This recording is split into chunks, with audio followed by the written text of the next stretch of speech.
empezar con anticolinérgicos, colinomiméticos, que es el tema anterior a este. Se los he subido al sistema, entonces por favor revisen los videitos. Y cualquier duda me avisen, porque eso teníamos que haber avanzado miércoles, pero hemos hecho revisión de examen. ¿Sí? Bien, entonces cuando hablamos de los anticolinérgicos, estos son fármacos que bloquean los receptores de acetilcolina. ¿Sí? Entonces van a ver que para el anterior capítulo y para este, pues es base sistema nervioso autónomo. Estos temas recién son temas propiamente de farmacología, ¿sí? Estamos viendo fármacos y sus características farmacológicas, ¿sí? Entonces nos interesa entender los efectos de los fármacos que van a inhibir a la acetilcolina y por supuesto analizar sus aplicaciones clínicas. Si hablamos de la clasificación de los anticolinérgicos, pues si decimos receptores de acetilcolina son muscarínicos y nicotínicos, los que bloquean los receptores de acetilcolina van a ser antimuscarínicos y antinicotínicos, ¿cierto? Entonces vean por qué era tan importante ese primer tema de autónomo. Los antinicotínicos se dividen en los bloqueantes de las uniones neuromusculares y los bloqueantes ganglionares. Y los antimuscarínicos son todos los que van a actuar en los receptores muscarínicos, M1, 2, 3, 4 y 5, ¿sí? Bien, también hay una clasificación en base a su origen. Decimos que en base al origen estos pueden ser naturales, que en realidad son los primeros que se han descrito, los primeros que se han estudiado, porque estos se encuentran en la naturaleza, de ahí viene su nombre de natural. Entonces, han sido varias plantas que se han descrito dentro de esta clasificación y a partir de esa observación es que se han obtenido los sintéticos y se los ha diferenciado en los que son aminas terciarias y los que son aminas cuaternarias. ¿Qué decimos en relación a ellas? De las que son naturales, todas son aminas terciarias.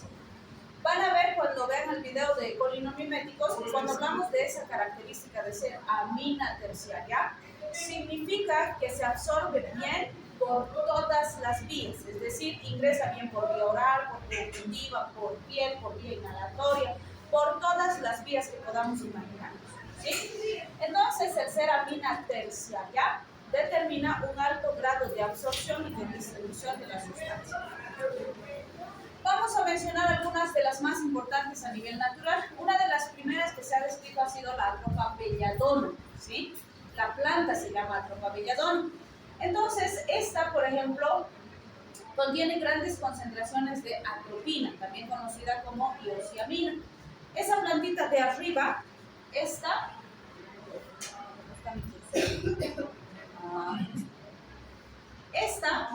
de este extremo de ustedes del lado derecho, esta es la Atropa belladona, ¿sí? Entonces, desde la antigüedad se conocía esa plantita y lo que se hacía era extraer un elixir, unas gotitas para ser preparados, macerados de la plantita y se utilizaba esa Atropa belladona en varias circunstancias, ¿sí? Por ejemplo, las primeras que han utilizado Atropa belladona han sido las damas de la alta sociedad y de ahí viene su designación, porque lo que agarraban era agarrar el extracto de la plantita y se ponían gotitas en los ojos, ¿sí? ¿Cuál sería el efecto en los ojos? Anticolinérgico. ¿Qué pasaría? ¿Habría miosis o midriasis? Miosis, ¿sería vasodilatador? No. La Es que no sé cuál es. acetilcolina, ¿qué hace en los ojos? Parasimpático, acetilcolina, ¿qué produce en los ojos? No, no es ¿No miosis. saben simpático ustedes? El parasimpático, miosis. Miosis. Sí. ¿Y la acetilcolina es del simpático o es del parasimpático? El parasimpático. Parasimpático, entonces ¿qué produce? Miosis. Predomina la miosis. Si esto es anticolinérgico, es contrario a la acetilcolina, ¿no es cierto? Entonces, si la acetilcolina produce miosis, vasoconstricción. el anticolinérgico, vasoconstricción. No, va a ser la midriasis. Pupilar. Contracción. No es vaso, la pupila. Sí, verdad. Entonces, ¿qué nos va a producir? Relajación pupilar. Por lo tanto, vamos a tener midriasis. Entonces, ¿para qué las damas de la alta sociedad creen que se producía midriasis en sus ojos? Tenían la creencia de que con las pupilas así dilatadas, los ojos se veían más grandes y se veían más bellas, ¿sí? De ahí viene la designación de belladona, de la bella dama de la alta sociedad, ¿sí? Obviamente, no sé si se veían más bellas o no, pero seguro que no veían nada.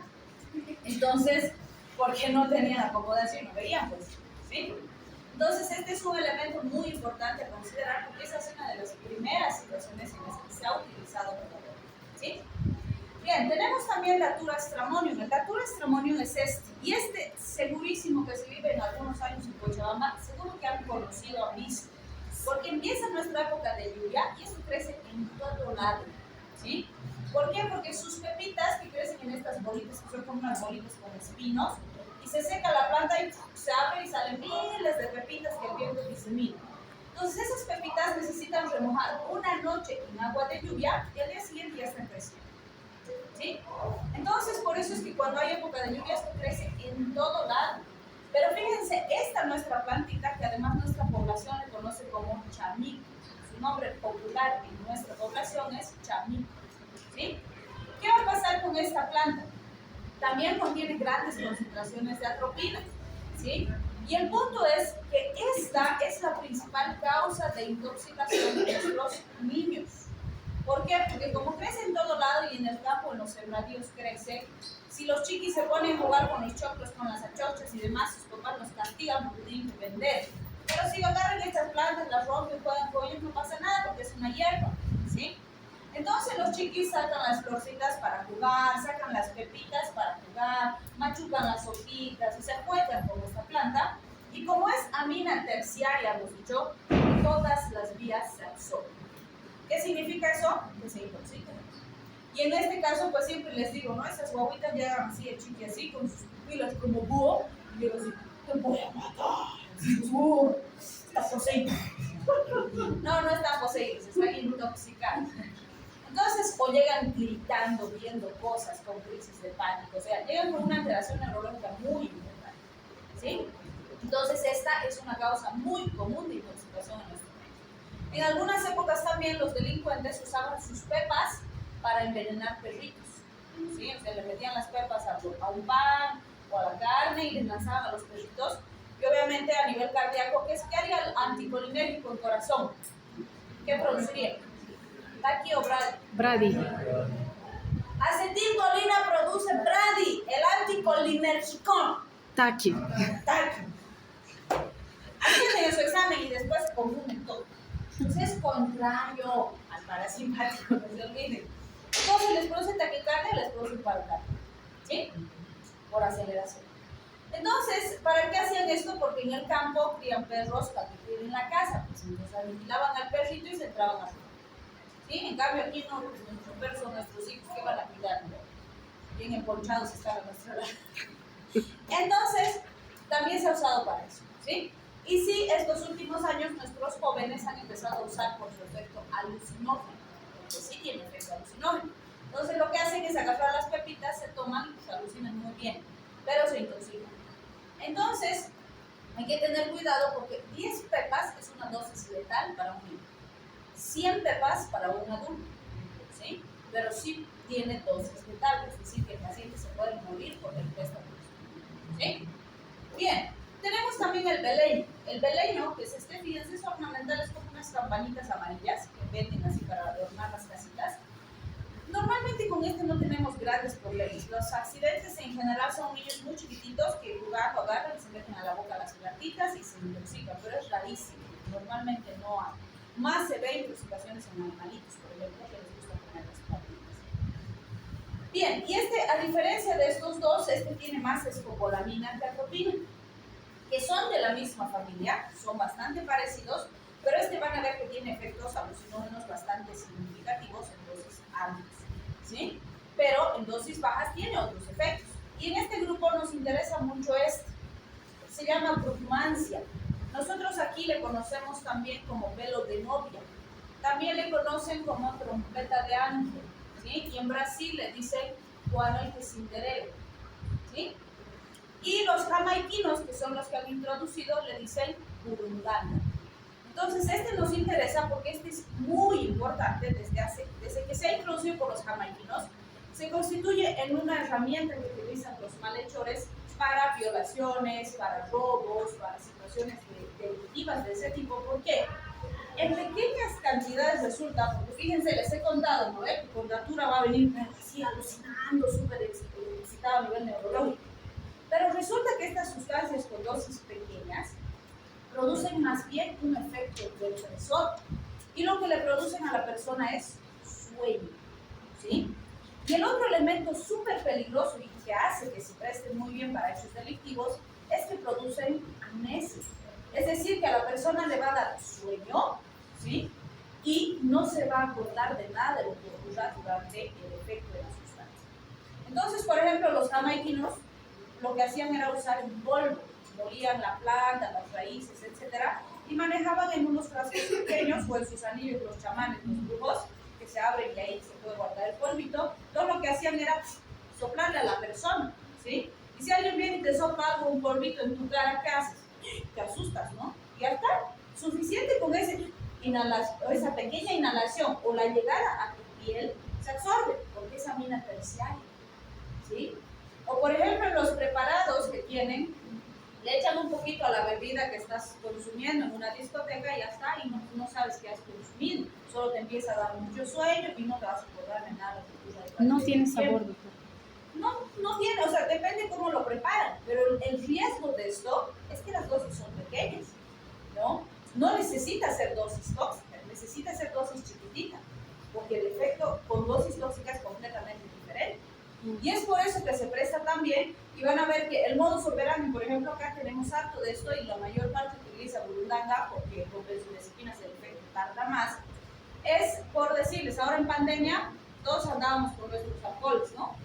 Dispensador. Entonces tú te subías al taxi trufi, el otro se subía atrás, ¿y qué hacía? Se estaba echando en la mano alcohol y te chusqueteaba un poquito en el cuello, ¿ya está? ¿Qué hacía el paciente? Si ustedes ven a alguien durmiendo en el trufi, ¿se van a asombrar? No, todo el mundo se duerme, ¿no? Cabecean ahí. Entonces, los que no eran los malhechores se bajaban normal, no pasaba nada, y nosotros agarraban, sacaban celular, plata, de todo, listo. Llegaba a la parada y el chofer, señora, ¿dónde se va a bajar? Ya han llegado a la parada. Asustada, no se acuerda nada, no hay su celular, no hay su billetera, no hay su plata, no hay nada. Ya está. ¿Sí? O les derramaban algo a su cabello. Ay, perdón, se me ha echado, que no sé qué.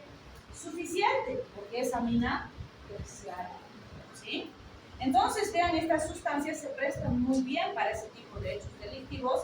Y el problema es que no tenemos laboratorios toxicológicos que hagan unos rastreos. Tenemos muy pocos, pero no en nuestros hospitales estatales, sino en particulares. Entonces, siguen siendo sustancias muy peligrosas, ¿sí? En el Brasil hemos tenido hechos delictivos fuertes, donde han estado implicados hijos de políticos asociados a burundanga, que estaban en procesos legales, ¿no? En pandemia, o sea, no es lejos, no les estoy contando de hace 10, 20 años, es actual, ¿sí? Se sigue utilizando. Entonces es importante por esa razón que manejemos estas sustancias y sus efectos y podamos ayudar a la población. Bien, entonces fíjense, me olvidé de los sintéticos.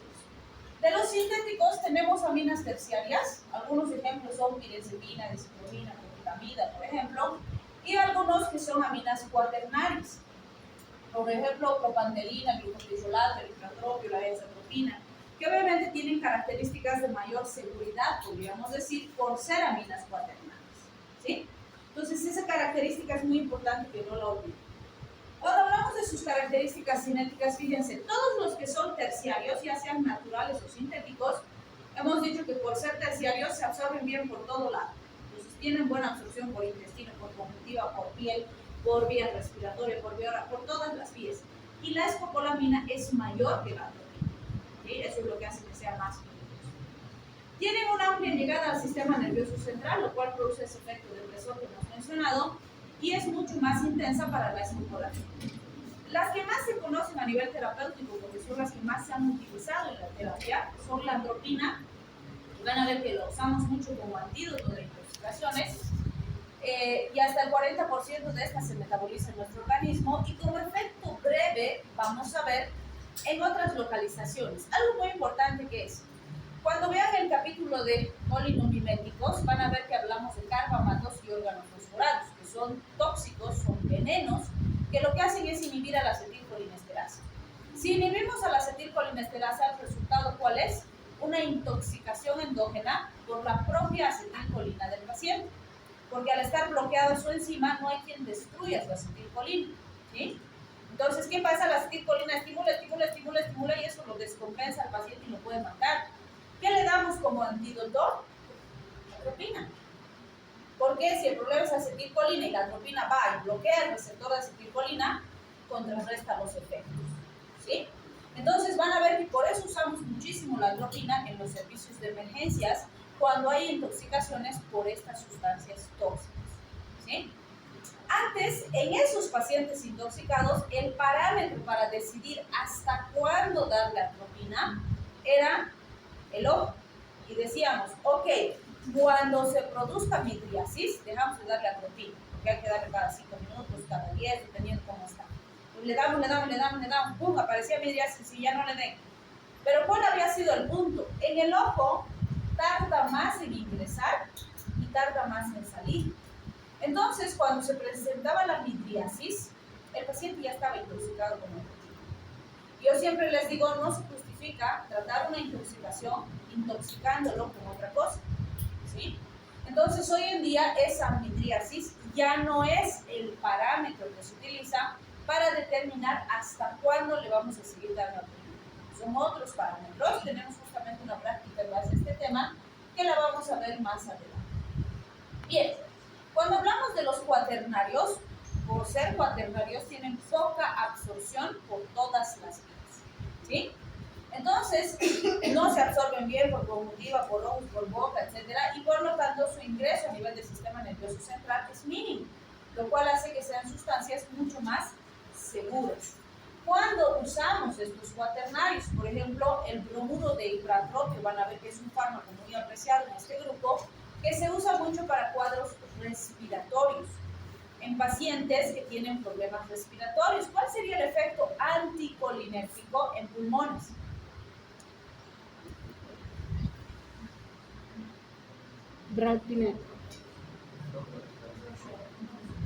¿Broncoconstricción? No, broncodilatación. No. Si la atropina, si la acetilcolina, produce broncoespasmo y este es anticolinérgico, ¿qué va a hacer? Broncodilatación. Por eso le damos a los pacientes con problemas respiratorios, para que se abran las vías respiratorias y respiren mejor. ¿Para qué le vamos a dar para producir broncoconstricción? Entonces, el ipratropio, que es uno de los que más se ha estudiado, tiene hasta un 60% de metabolismo a nivel hepático y renal. Bien, vamos a hablar entonces primero de la atropina, que como les decía, en esas intoxicaciones es una sustancia muy útil y que generalmente en casi todos nuestros servicios de emergencia tenemos atropina a disposición para poder utilizar en estos pacientitos si estos lo necesitan. Entonces, fíjense, vamos a ver que lo que hace es unirse al receptor de acetilcolina y bloquearlo, pero es principalmente útil en el receptor muscarínico y no tiene buena acción en el nicotínico. Y sabemos que el nicotínico también actúa con acetilcolina. Entonces, nos va a ayudar a controlar los efectos muscarínicos, pero no los nicotínicos. Algo importante también es que bloquea más a los agonistas endógenos que a los sintéticos, vale decir, yo puedo tener un paciente que se ha intoxicado con una sustancia química que está estimulando sus receptores de acetilcolina. Con ese, la efectividad de la atropina no va a ser tan alta, ¿sí? En cambio, si el paciente se ha intoxicado, como decíamos, con un carbamato, con un órgano fosforado que están bloqueando la acetilcolina esterasa, la acetilcolina que me está produciendo los problemas es su propia acetilcolina, que no se está destruyendo. Y con eso esta es potencialmente eficiente. Entonces es más eficaz con la acetilcolina endógena, ¿sí?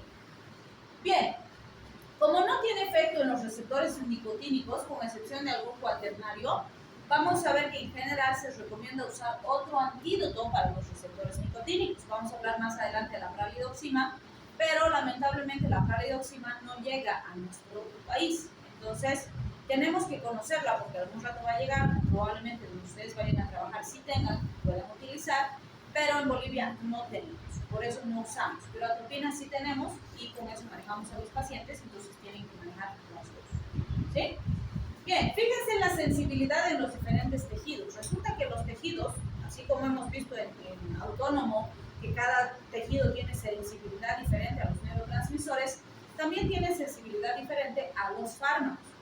Resulta que las glándulas salivales sudoríparas y bronquiales son las que más sensibilidad tienen a la atropina. El corazón y el músculo liso están en segundo lugar y finalmente las células parietales gástricas. ¿Por qué será importante este grado de selectividad? ¿Cuál sería la relevancia? O si tienen un paciente intoxicado con acetilcolina, ¿por qué podría morirse?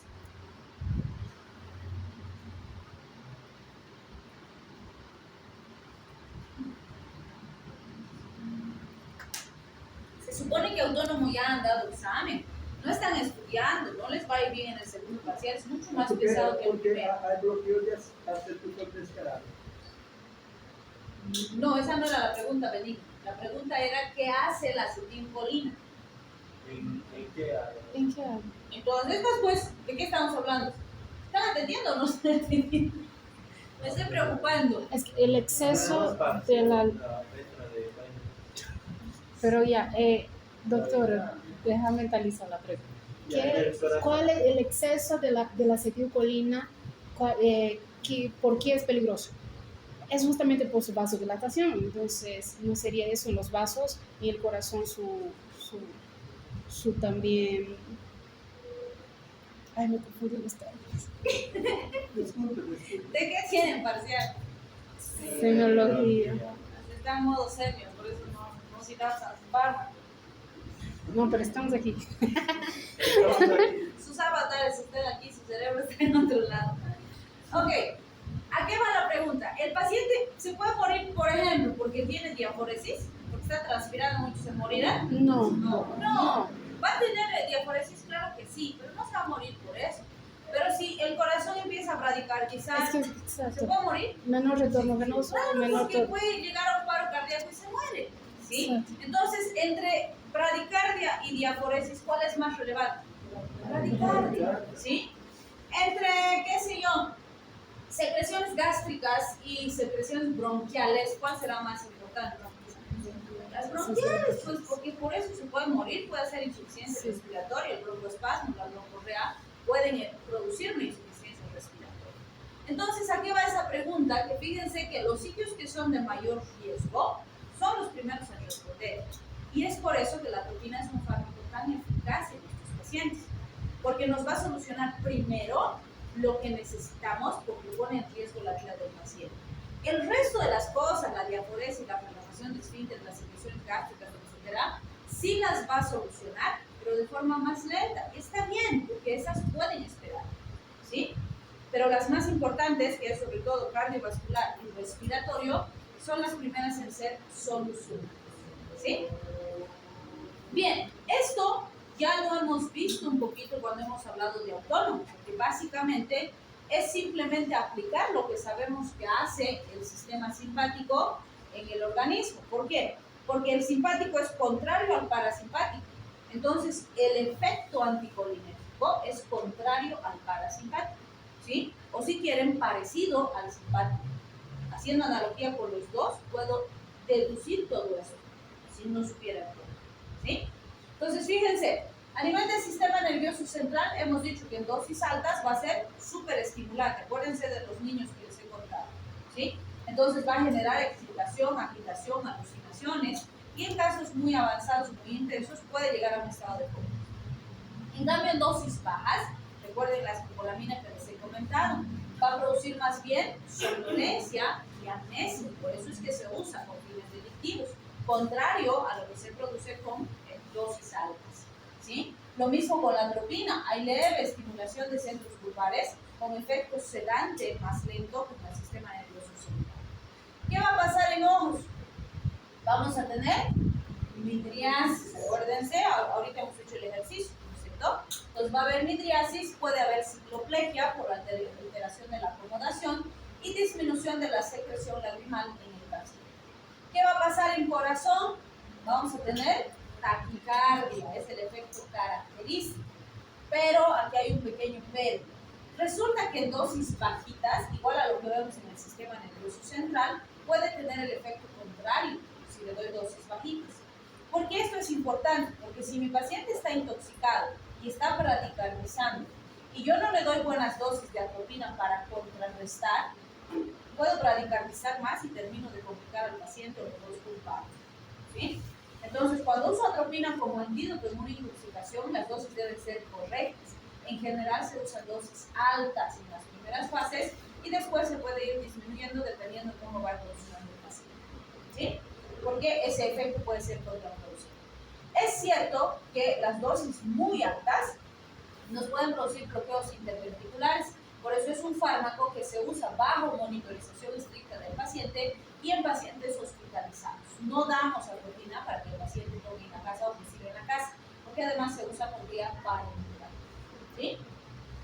Bien, a nivel vascular vamos a tener vasoconstricción por bloqueo de la vasodilatación parasimpática asociada a la liberación del factor relajante derivado del endotelio.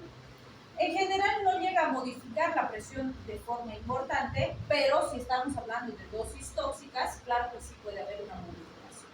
¿Sí?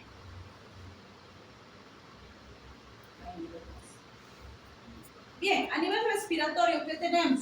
Broncodilatación y disminución de secreciones, por eso hemos dicho que puede ser útil en pacientes con problemas respiratorios. A nivel digestivo, disminuye la motilidad y el tono, por eso es que también se le conoce como espasmolítico. Disminuye la secreción a nivel salival, gástrico, pancreático, intestinal, siendo la secreción gástrica la menos eficaz, podríamos decir, o la que más va a tardar en responder. ¿Sí? Entonces sí nos va a ayudar a controlar y a disminuir las secreciones, pero no de forma tan intensa, dependiendo cuál sea nuestro objetivo. En glándulas sudoríparas vamos a ver que disminuye la sudoración, por eso es que controla la diaforesis del paciente. Y en el aparato genitourinario disminuye la motilidad de los uréteres y la vejiga. O sea, recuerden, ¿qué hacía el parasimpático? Contraía y relajaba el defusor para que se vacíe, ¿no es cierto? Y como este es contrario, ¿qué está haciendo? Está disminuyendo motilidad, o sea, relajando y cerrando el esfínter para que exista continencia, ¿sí? Entonces, si ustedes hacen ejercicio, fácilmente pueden recordar estos parámetros sin confundirse. Bien, vamos a quedar aquí porque ya sí no están atendiendo mis madres. Y el miércoles vamos a continuar.